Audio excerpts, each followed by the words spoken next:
ఈ రంజాన్ బిర్యానీ తింటే వచ్చే రంజాన్ దాకా గుర్తుండిపోవాలా. బై బై బై బై బాషా భాయ్ సలాం అలైకుం. వాలేకుం సలాం. నా పేరు నయీం భాయ్ రా. అవన్నీ మనకొద్దు, ముస్లిమే కదా బిర్యానీ అయితే. అబ్బా మేము పండగ చేసుకోకూడదు మామ, ఈసారి తెచ్చిస్తాలే. బిర్యానీ లేకపోతే బయలుదేరుతా ఉండు. బై బై బై అస్లాం భాయ్. ఓవరాక్ నీకు బిర్యానీ కోసమే కదా. సలాం అలైకుం. శుభోదయం. మటన్ బిర్యానీ, చికెన్ బిర్యానీ, సేమియా. గ్యాస్ లాగా జనాభా ఉంటే చికెన్ బిర్యానీ మటన్ బిర్యానీ అంటే ఒప్పు. వీళ్ళందరితో పని అవుతుంది కదా, ఆయనకి ఫోన్ చేస్తా. హలో హలో అశ్వత్ భాయ్. చెప్పు ప్రసాద్. బాయ్ ఏంది బాయ్ రంజాన్ బిర్యానీ వందలా? నమాజ్కి వెళ్తున్నా, రాగానే తెచ్చిస్తా. సరే బాయ్. ప్రసాద్ చెప్పు. హలో బాయ్ బిర్యానీ. ఒరే నేను ఇంకా ఇల్లు కూడా దాడలేదురా. ఏంది ఇంతసేపు? రే చెప్పురా. హలో బాయ్ బిర్యానీ బాయ్. రే నేను నమాజ్ లో ఉన్నాను రా, అయిపోగానే ఫస్ట్ నీకే తెచ్చిస్తారా.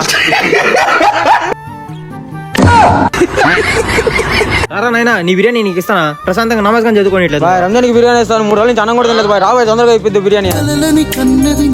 ఒక్క నిమిషం బాయ్, అమ్మ కాల్ చేస్తుంది. మా చెప్పమా. రే ఇవాళ శనివారం రంజాన్ అని చెప్పి బిర్యానీ తిన్నావు అనుకో, ఇంట్లో కూడా రా. నేను దేవుడా దేవుడా తిరుమల దేవుడా